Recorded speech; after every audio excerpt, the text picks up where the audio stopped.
Hello everybody, it's Mr. McAllen again, and this is the third part of the radius of convergence lesson, and today we're going to talk about, or right now we're going to talk about absolute convergence. And this is for a series where the terms may alternate in sign. And instead of considering, for example, I'll just draw a picture of, let's say that it's a negative 1 to the n over n. And when we graph this sequence, what we could have is, for every n value,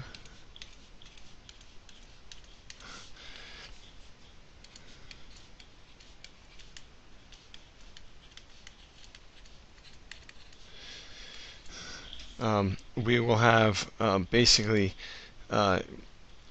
for the first term, we'll be down below, and then we'll be basically oscillating back and forth between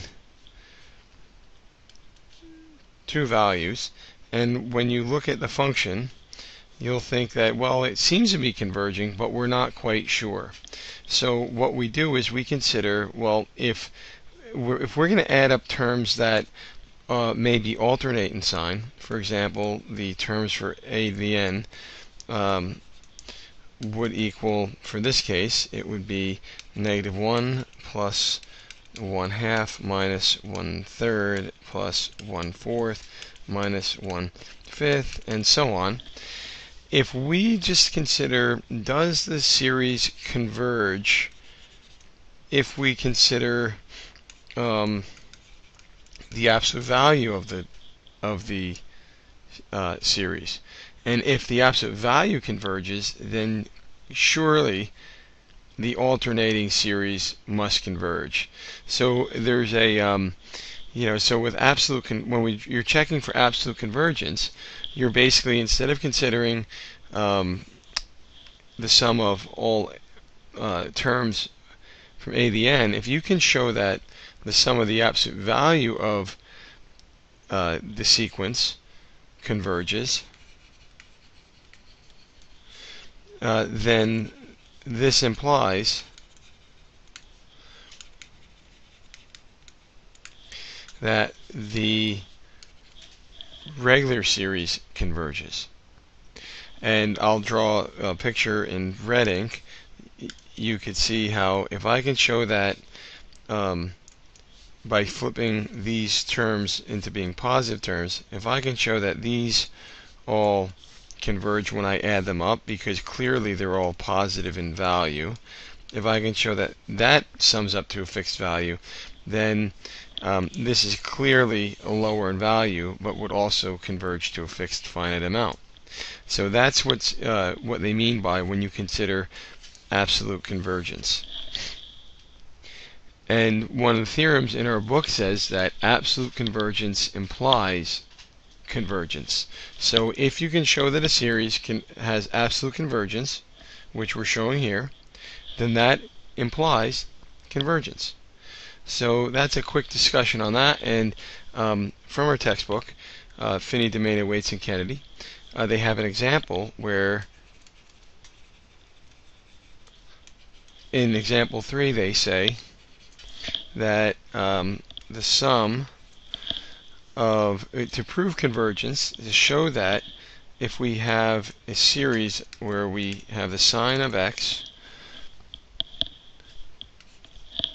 to the n power over n factorial, we know that the sine function is going to vary in sign. It's going to go, it's going to be positive and negative values. So what we do is we consider saying that the sine of x will be at an absolute value. And if we can show that this converges under these conditions, then if we can show that this series converges, then by direct comparison we can say that this series would converge. So let's try to do that.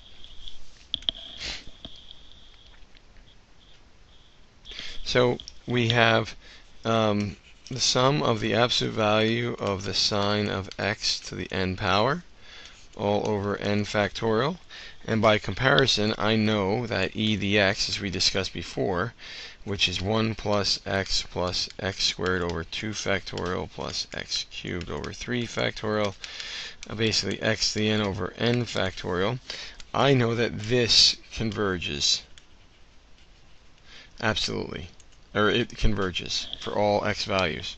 So we're going to make it even easier. Instead of having an x value, we're going to compare this to 1 over n factorial. And we know that 1 over n factorial, that's simply equal to e to the first power. And by comparison, we know that this function, or the sequence, because the sine function always varies between 1 and -1, we know that this series, let's call that a to the n, or sequence, these sequence terms will always be less than these sequence terms. Let's call that b to the n. And by direct comparison,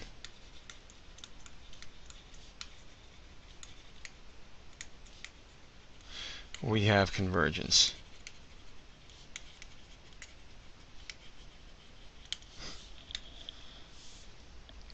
Now, all these methods that we've been going over so far have been based upon the ability to make a comparison.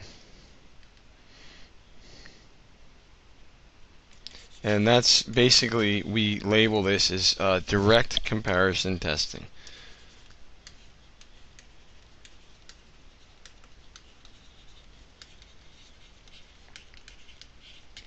This skill of doing comparison testing relies upon you as a student being able to recognize when we give you a series, a function that comes close to it and can be compared. So we need something a bit more robust. So the need for this more robust testing brings us to what's called the ratio test. And the ratio test is what we do with a ratio test is we consider a series to be we consider a test for when we have an arbitrary power series, and we'll check for absolute convergence using this test. So instead of talking about it, let me show an example or what it actually means. So if we let our power series with positive terms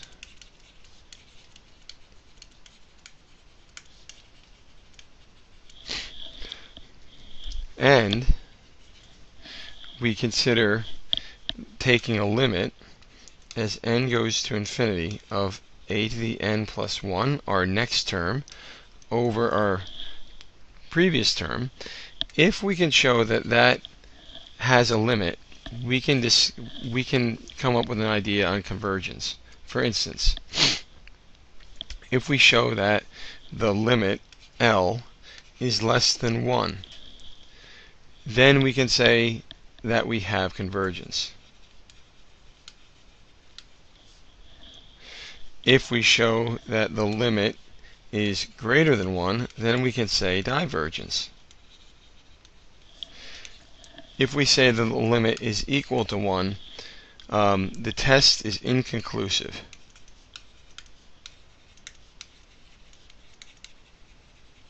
But this just means we have more work.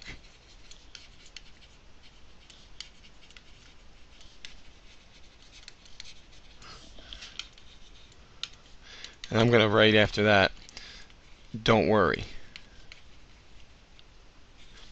It's not the end of the world.